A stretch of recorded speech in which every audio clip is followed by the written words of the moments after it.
Olá, turma, tudo bem? Bora lá para a nossa leitura, mais um dia com o Senhor, com a palavra, né? E a gente vai continuar então na nossa semana, né? Que tá chegando aí no finzinho, hoje já é sábado, o sexto dia dessa semana, né? E a gente vai começar dentro do livro de Gálatas. Livro não, a carta, né? A gente precisa sempre corrigir para que a gente até tenha entendimento sobre isso, porque a gente tem o costume de falar, né? Sobre livros, e livros são o Antigo Testamento. O Novo Testamento, na sua grande maioria, são os evangelhos, que são relatos a respeito de acontecimentos, né? Da vida de Jesus, o ministério dele, as coisas que aconteceram enquanto ele estava na terra, a sua morte e ressurreição. Aí vem o livro de Atos, que é o que a gente está lendo também, com os acontecimentos da igreja primitiva, também com as viagens de Paulo, com as situações que iam acontecendo com os discípulos. Então também é uma narrativa histórica, né? E aí em seguida começam as cartas que eram escritas por Paulo, por Pedro, por Tiago, que foi o que a gente leu ontem, né? Ontem a gente leu, anteontem, a gente leu Tiago, né? A carta de Tiago. Então a gente tem esses discípulos, esses apóstolos escrevendo cartas para as igrejas, para os crentes, né? Então não são livros, são cartas. Pensa numa carta como a gente conhecia antigamente. Hoje a gente conhece o e-mail, né? Então, se fosse na época de Paulo, Paulo mandaria vários e-mails para os irmãos ao redor do Império Romano. Então a gente tem aí as cartas. Então a gente costuma falar livros, mas a gente tem que ir corrigindo. Vamos orar para a gente começar a nossa leitura de hoje dentro da carta para os Gálatas, né? Para a igreja na Galácia, que era a região ali do Império Romano, onde hoje é a Turquia. Então a gente vai ver um pouquinho sobre isso. Jesus, muito obrigado por esse momento tão precioso, Pai, que o Senhor está nos dando hoje, nesse final de semana. Pai, um dia tão cheio de tantas coisas, Pai, que nós vamos produzir para o reino, estar junto, em comunhão, família, Senhor, irmãos em Cristo. Muito obrigada, Jesus, por tudo que o Senhor está fazendo nesse dia. Nós te agradecemos pelo ar que nós respiramos, pela nossa vida, Pai, pela saúde que nós temos, por estar de pé, Senhor, mais um dia na Tua presença e diante de todos os acontecimentos, Pai. Nós temos muita gratidão sempre, porque o Senhor nos trouxe até aqui. Jesus, muito obrigado. Nos dá um final de semana cheio, Pai, da Tua presença, que nós possamos ver o Senhor em cada detalhe da nossa vida, todos os dias. Nós te louvamos, Pai, te agradecemos em nome de Jesus.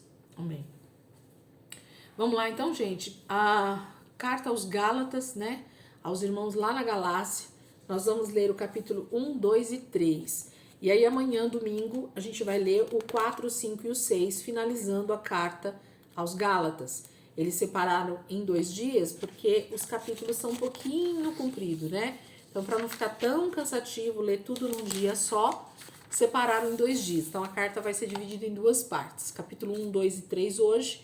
E amanhã a gente lê 4, 5 e 6. Vamos lá, Gálatas 1 diz assim: Paulo, o apóstolo, chamado não por intermédio de homens, pois minha chamada vem do próprio Jesus Cristo e de Deus o Pai, que o ressuscitou dos mortos, e todos os outros cristãos daqui, as igrejas da Galácia. Que a graça e a paz de Deus, o nosso Pai, e do Senhor Jesus Cristo esteja com vocês. Jesus Cristo morreu por nossos pecados, como fora planejado por Deus, nosso Pai, e nos resgatou deste mundo mau em que vivemos. A Deus toda a glória para todo o sempre. Amém. Estou admirado de que vocês tão depressa estejam desviando-se daquele que pela graça de Cristo chamou vocês. E agora já estão seguindo outro evangelho, porque não existe outro evangelho a não ser aquele que nós proclamamos. O que ocorre é que vocês estão sendo enganados por aqueles que torcem e mudam a verdade concernente ao evangelho de Cristo. Que as maldições de Deus caiam sobre qualquer um, incluindo eu mesmo, que pregar qualquer outro evangelho além daquele a respeito do qual lhes falamos. Sim, mesmo se um anjo vier do céu e pregar outro evangelho que seja maldito para sempre.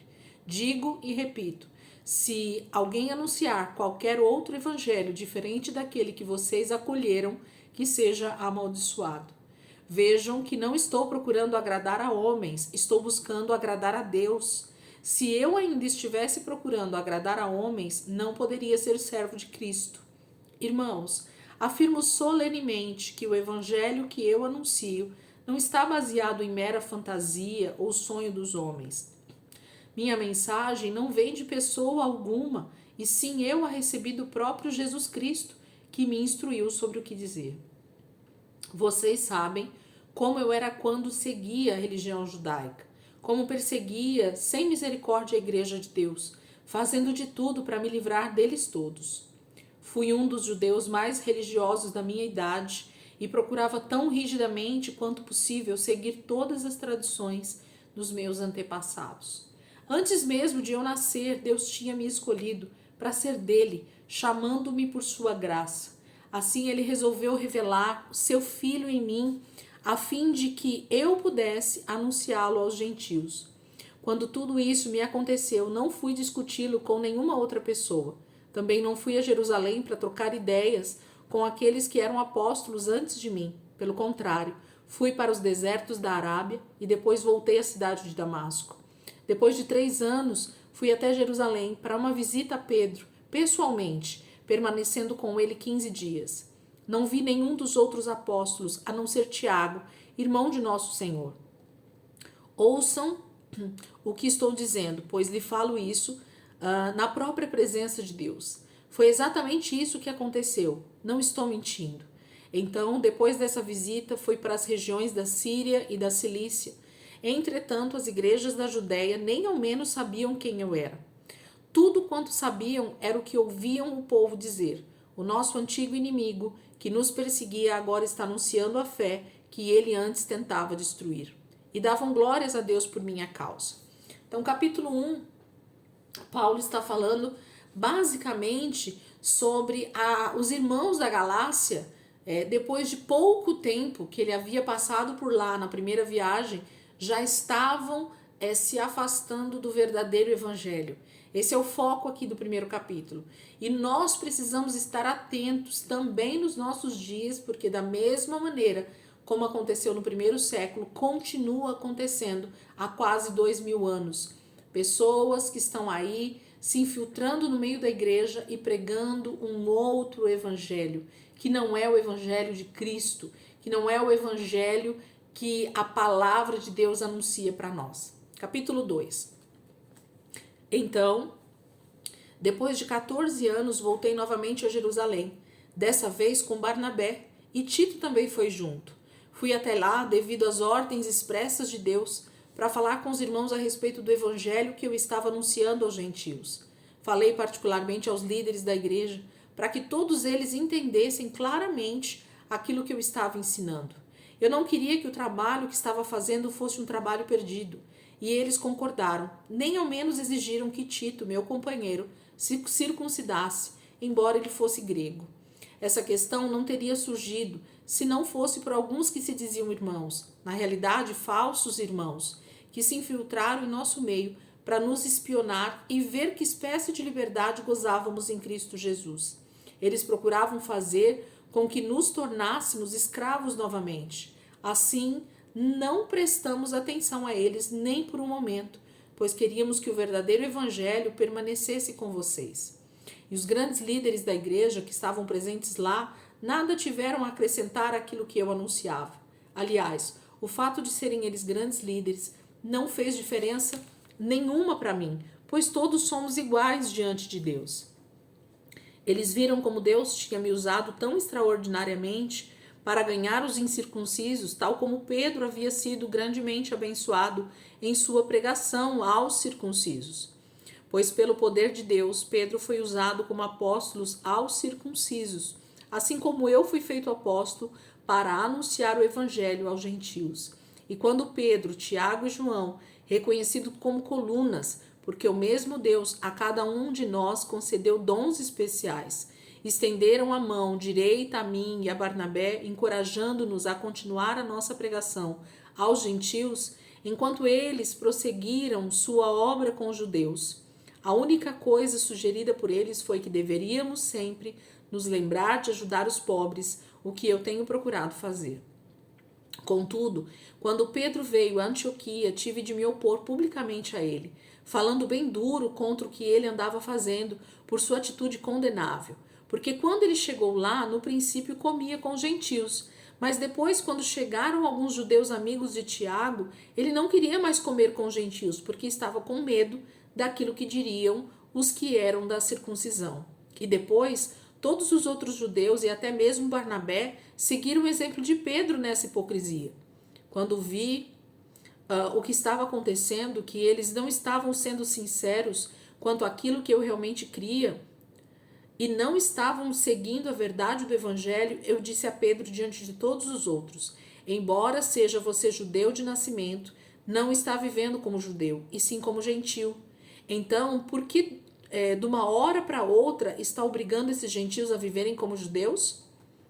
Tanto eu como você somos judeus de nascimento e não gentios pecadores. Sabemos muito bem que não podemos tornar-nos justos diante de Deus pela obediência às nossas leis judaicas, mas somente pela fé em Cristo Jesus, para que Ele tire os nossos pecados. E assim nós também já confiamos em Cristo Jesus, crendo que podíamos ser justificados por Deus devido à fé, e não porque tivéssemos obedecido às leis judaicas, porque ninguém jamais será justificado pela obediência às leis judaicas. Mas que sucederia se confiássemos em Cristo para sermos justificados e depois víssemos que somos pecadores? Seria Cristo então ministro do pecado? De forma alguma. Pelo contrário, estamos em pecado se começarmos a edificar aquilo que já derrubamos uma vez. Porque quanto à lei, estou morto para a lei, a fim de viver para Deus. Eu já fui crucificado com Cristo. Eu próprio não vivo mais, e sim é Cristo que vive em mim. E a vida genuína que tenho agora dentro deste corpo é resultado da minha fé no Filho de Deus, o qual me amou e a si mesmo se entregou por mim. Não sou daqueles que consideram sem sentido a graça de Deus. Se pudéssemos ser justificados pela guarda das leis judaicas, então não haveria nenhuma necessidade de Cristo morrer.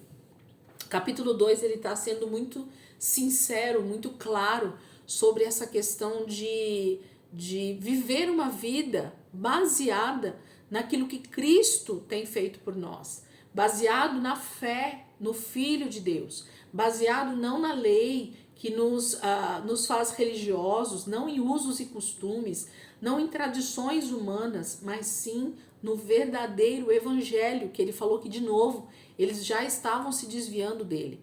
Então, nós fomos salvos pela fé, Deus nos alcança pela misericórdia, nos traz a salvação, nós somos perdoados dos nossos pecados, e a partir desse momento de não pecador mais, né, de liberto do pecado, a gente passa agora de novo a viver debaixo de um jugo que não é o jugo de Jesus.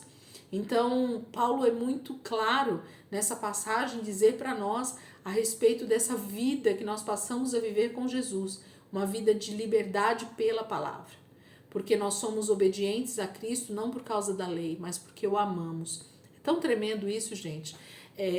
Quem quiser, inclusive, estudar melhor esses textos, lembra que a gente fez um estudo sobre as cartas de Paulo? Quem está comigo mais tempo sabe desse estudo e tá lá registradinho no canal. Todas as cartas de Paulo, nós fizemos um estudo exaustivo. Eu posso dizer para vocês que a gente conseguiu extrair o máximo possível que a gente tinha conhecimento até aquele momento. O Espírito Santo, ele está todos os dias pronto a nos ensinar muito mais, mas eu posso dizer para vocês que ali a gente conseguiu extrair muito do que Deus tem para nós nessas cartas de Paulo. Então, se você quiser mergulhar mais fundo, se aprofundar mais nessas cartas, dá um pulinho lá, Cartas de Paulo, e aí dá uma olhada lá no enunciado, né, do estudo, você vai ver que está escrito lá Gálatas, Coríntios, Romanos, né, tem todas as cartas de Paulo lá. Capítulo 3. Ó Gálatas insensatos, quem os enfeitiçou?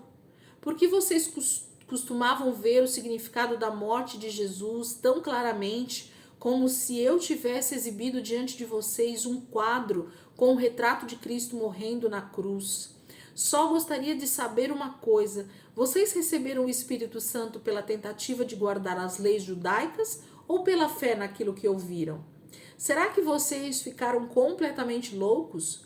Pois, se a tentativa de obedecer às leis judaicas nunca lhes deu vida espiritual no princípio, por que vocês pensam que a tentativa em obedecê-las agora os fará cristãos mais fortes?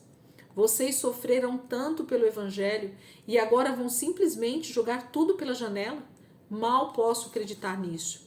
E eu lhes pergunto de novo: aquele que lhes dá o poder do Espírito Santo e opera milagres no meio de vocês, faz isso como resultado das suas tentativas de obediência às leis judaicas ou pela fé com a qual receberam a palavra? Abraão teve a mesma experiência. Ele creu em Deus e isso lhe foi acreditado como justiça. Daí se pode ver que os verdadeiros filhos de Abraão são aqueles que têm fé. As Escrituras previram esse tempo quando Deus justificaria também os gentios mediante a fé. Deus falou a esse respeito a Abraão muito tempo atrás quando disse: eu abençoarei aqueles que em todas as nações confiarem em mim como você. E assim acontece. Todos aqueles que são da fé participam da mesma bênção que Abraão, homem de fé, recebeu. Já aqueles que confiam que as leis judaicas podem salvá-los estão debaixo da maldição, pois as Escrituras dizem: maldito todo aquele que em qualquer tempo quebrar uma só das leis que estão escritas no livro da lei. Por conseguinte, é claro que ninguém jamais pode ser justificado pela tentativa de guardar as leis judaicas, porque Deus mesmo disse que o justo viverá pela fé. Como esse caminho de fé é diferente do caminho da lei, como dizem as Escrituras, aquele que praticar o que a lei manda, viverá por ela. Entretanto, Cristo nos comprou e nos redimiu da maldição da lei, quando se tornou maldição em nosso lugar, porque está escrito nas Escrituras: maldito todo aquele que for pendurado no madeiro. Agora Deus pode abençoar os gentios também, como esta mesma bênção que ele prometeu a Abraão. E todos nós podemos receber o Espírito Santo prometido por meio da fé.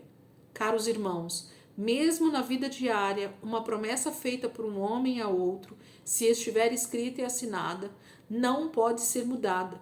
Depois disso, ele não pode acrescentar coisa alguma. Assim, Deus fez algumas promessas a Abraão e ao seu descendente. E notem que não diz que as promessas eram aos seus filhos, como diria se estivesse falando de muitos, mas ao seu descendente, a saber, Cristo.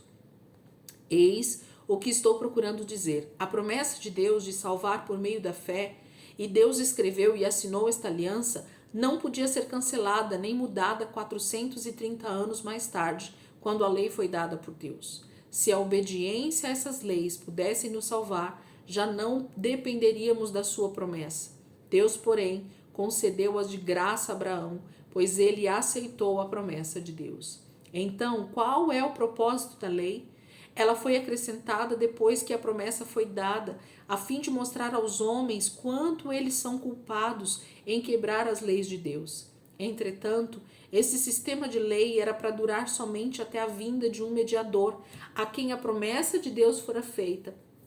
Essa lei foi entregue por anjos, porém não é necessário haver intermediário quando se está falando de uma só pessoa. Deus, porém, é um. Então, as leis de Deus são contra as promessas de Deus? Naturalmente que não. Se nós pudéssemos ser salvos por suas leis, então Deus não precisaria ter nos dado um meio diferente de nos libertarmos. Mas as Escrituras sustentam que todos nós somos prisioneiros do pecado, a fim de que a promessa, que é pela fé em Jesus Cristo, fosse concedida aos que creem nele. Mas antes que chegasse essa fé, nós éramos prisioneiros da lei, até que fosse revelada a fé que deveria vir.